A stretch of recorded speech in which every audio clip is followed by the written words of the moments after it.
എന്താ അച്ഛാ ഇതിന്റെയൊക്കെ അർത്ഥം? മിന്നേറ്റ് നടക്കാൻ മണിക്കൂറുകൾ മാത്രം ബാക്കിയുള്ളപ്പോ കല്യാണ കാര്യത്തെ പറ്റി ഒന്നുകൂടെ ആലോചിക്കാണ്ടെന്ന് പറയുന്നത് എവിടത്തെ നാട്ടു നടപ്പാ? എനിക്ക് കുറച്ചുകൂടി കാര്യങ്ങൾ അന്വേഷിക്കാനുണ്ട്. എന്റെ മോളെ അവിടേക്ക് അയച്ചാ അവള് ദുഃഖിക്കേണ്ടി വരില്ല എന്ന് എനിക്ക് ബോധ്യം വന്നാ നമുക്ക് വേറെ ദിവസം നോക്കാം. ഒരുമാതിരി തന്തയ്ക്ക് പറക്കാരിക പറയരുത്. നീ എന്താ ഈ പറയുന്നേ? ഈ കല്യാണം നടത്താൻ ഇയാൾ കിട്ടാവല്ലെന്ന്. അന്നീപ്പാരാ മധ്യസ്ഥം പറ ഇങ്ങോട്ട് വിളിച്ച്. പെണ്ണിന്റെ തന്ത ഈ നിൽക്കുന്ന കുഞ്ഞു കൊച്ചു സാറ് മനസമ്മതം കഴിഞ്ഞിട്ടും കല്യാണം വേണ്ടാത്ത സ്ഥിതിക്ക് അരമനക്കോടതി അനുവാദം മേടിക്കുന്ന സഭാ നിയമം. പെണ്ണിന്റെ അപ്പുറം അതും മേടിച്ച സ്ഥിതിക്ക് നിങ്ങൾ ഇവിടെ കിടന്ന് കൊമ്പൊലിക്ക് കാണിച്ച ഒരു കാര്യമില്ല. എനിക്ക് നാൻസിയോട് സംസാരിക്കണം. അതെങ്ങനെയാ മോനെ? പെണ്ണിന്റെ അപ്പുറം ഇഷ്ടമില്ലാത്ത സ്ഥിതിക്ക് പെണ്ണോട് സംസാരിക്കുന്നത് എങ്ങനെയാ? കുടുംബത്തിൽ പറഞ്ഞവരത് ചെയ്യത്തില്ല. എനിക്ക് സംസാരിക്കാം. അങ്ങനെ പോയാലോ?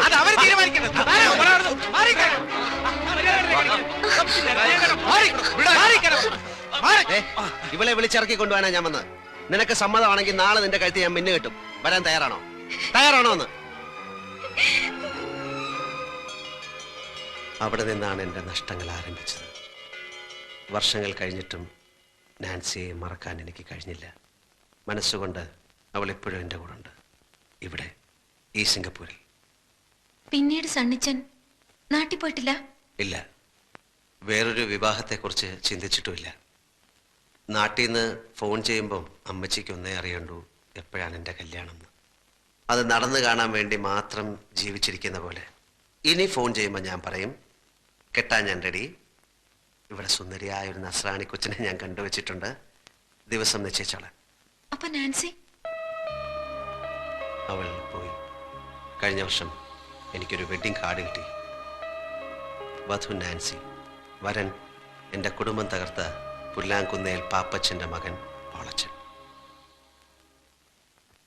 ഇതാ പറയണത്, വിലപിടിപ്പുള്ള ഒന്ന് നഷ്ടപ്പെടുമ്പോ മറ്റൊന്ന് നമ്മെ കാത്ത് എവിടെയോ ഉണ്ടെന്ന്.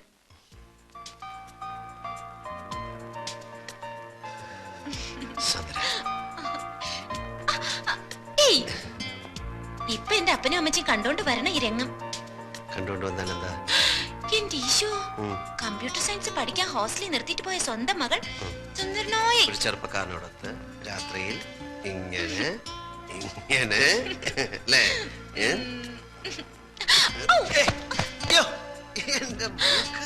സോറി സോറി കേട്ടോ.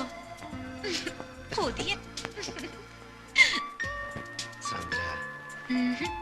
ഇത്രയൊക്കെ ആയ സ്ഥിതിക്ക് ഞാൻ സണ്ണിച്ചാനുള്ളതല്ലേ? അതെ, അതുകൊണ്ടാണല്ലോ. അതൊക്കെ വീട്ടുകാരറിഞ്ഞ് പള്ളി വെച്ച് മിന്നു കെട്ടിട്ട് അതുവരെ എന്റെ പൊന്നു മോന് ക്ഷമിച്ചൂടെ?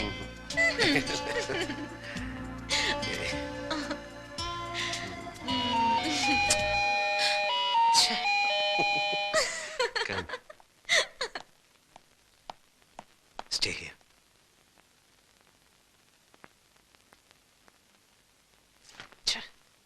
നേരം അച്ചായൻ അച്ചായൻ.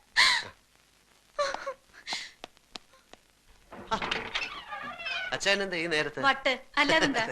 എടാ സണ്ണിക്കുഞ്ഞെ, ഇന്ന് ഞങ്ങളുടെ 15th വെഡിങ് ആനിവേഴ്സറി എന്ന് എനിക്ക് അറിഞ്ഞുകൂടെ? സോറി, ഹാപ്പി സന്തോഷപ്രദമായ നീണ്ട 15 വർഷത്തെ ദാമ്പത്യ ജീവിതത്തിന്റെ ഒരാഘോഷം.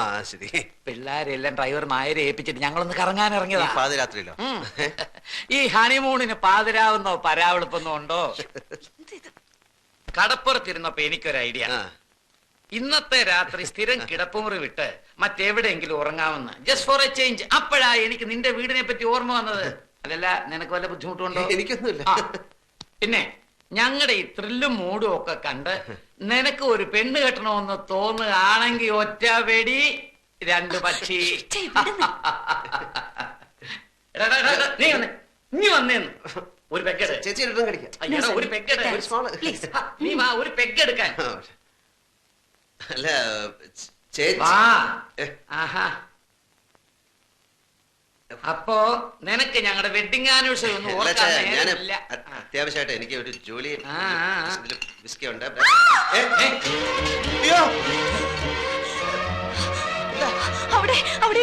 പെണ്ണ എവിടെ? ഒരിക്കലും രാത്രി പെണ്ണ് വരാൻ. പെണ്ണൊന്നുമില്ല അവിടെ.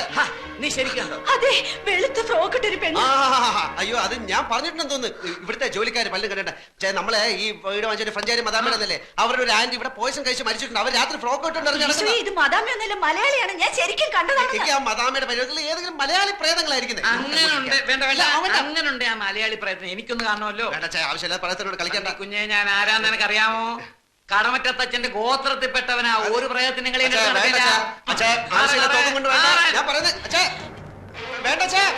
സണ്ണി ഇങ്ങോട്ട് പോകണ്ട.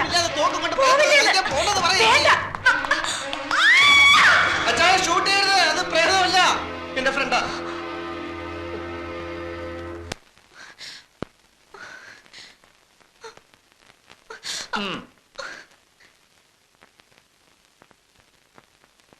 ചേച്ചി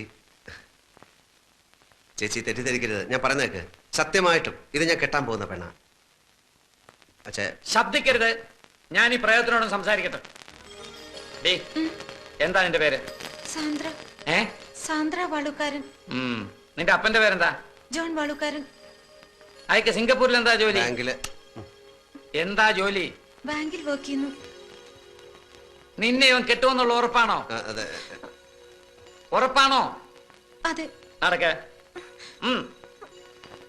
നിന്റെ അപ്പന്റെ ശരിയായിട്ടുള്ള അഡ്രസ്, ഫോൺ നമ്പർ എല്ലാം ഇതിൽ ഫീഡ് ചെയ്. നടക്ക.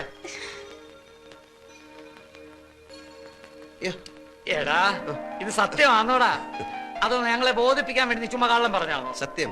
എന്റെ മരിച്ചുപോയ ചാച്ചനാണ് സത്യം. എടാ, ഞാൻ അമ്മച്ചിയെ വിളിച്ച് പറയാം. പറ, എന്നെ വിശ്വാസമല്ലേ, ഞാൻ തന്നെ വിളിച്ചുതരാം.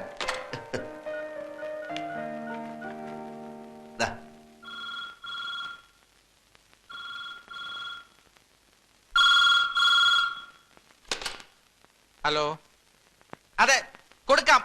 അമ്മച്ചി, എന്താ സാറേ ഈ രാത്രിയില്? സിംഗപ്പൂരിൽ നിന്നാ, കുരുവിള സാർ. ഹലോ. പിന്നെ ഞാനും സണ്ണിച്ചനും ഗീതയും കൂടി ഒരു പെണ്ണ് കാണാൻ പോയി. പെണ്ണ് കണ്ടു, ഇഷ്ടപ്പെട്ടു. പെണ്ണിന്റെ നാടും വീടും ഒക്കെ എവിടെയാ? നാട്ടിലെവിടെയാണ് നിന്റെ വീട്? തൃശ്ശൂരാ. പെങ്കൊച്ചിന് ജോലിയുണ്ടോ, പഠിക്കുന്നോ? ഏയ് ഇല്ല, പഠിക്കുക. എന്തോന്നാ പഠിക്കുന്നത്? കമ്പ്യൂട്ടർ സയൻസിന് പഠിക്കുക. അമ്മച്ചിയും പെങ്ങന്മാരും അളിയന്മാരും കൂടെ വികാരിയച്ഛനെ കണ്ടിട്ട് ഒരു ദിവസം അങ്ങ് നിശ്ചയിച്ചോ? ശരി. എടാ പൈലി, സണ്ണിച്ചനും കുരുവിളയും കൂടെ അവിടെ ഒരു പെണ്ണിനെ കണ്ട് എല്ലാം ഉറപ്പിച്ചെന്ന്. അവനത് പറയാൻ നാണായതുകൊണ്ടാന്ന് തോന്നുന്നു കുരുവിളെ കൊണ്ട് വിളിപ്പിച്ചത്. പിന്നെ കുട്ടികളെയൊക്കെ ഒന്ന് വിളിച്ചു പറഞ്ഞാലോ? ഈ പാതിരാത്രിക്കോ അമ്മച്ചി? നേരെ ഒന്ന് വെളുത്തോട്ടെ. എനിക്കിനി കിടന്ന ഉറക്കം വരത്തില്ല. എനിക്കിനി കുറച്ചു ദിവസത്തേക്ക് ഉറക്കമേ വരത്തില്ല. സണ്ണിച്ചന്റെ കല്യാണമല്ലേ.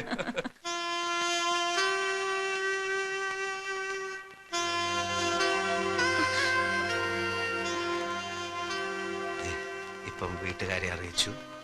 2-3 ദിവസത്തിനുള്ളിൽ തീയതി നിശ്ചയിക്കും. സണ്ണിച്ച, ഇതൊന്നും ഇപ്പൊ വേണ്ടായിരുന്നു. ഇപ്പോഴും നിനക്ക് എന്നെ വിശ്വാസമല്ലേ? അതല്ല, പിന്നെ എനിക്കൊരു കാര്യം പറയാനുണ്ടായിരുന്നു. ഇപ്പൊ ഞാൻ പറയുന്ന കേട്ടാ മതി. സണ്ണിച്ച, ഞാൻ പറയണ കേക്ക്. പ്ലീസ് സണ്ണിച്ച. സണ്ണിച്ച, സണ്ണിച്ച, എനിക്ക് സീരിയസ് ആയിട്ടൊരു കാര്യം പറയാനുണ്ടായിരുന്നു. ഒരു സീരിയസ് കാര്യം വേണ്ട.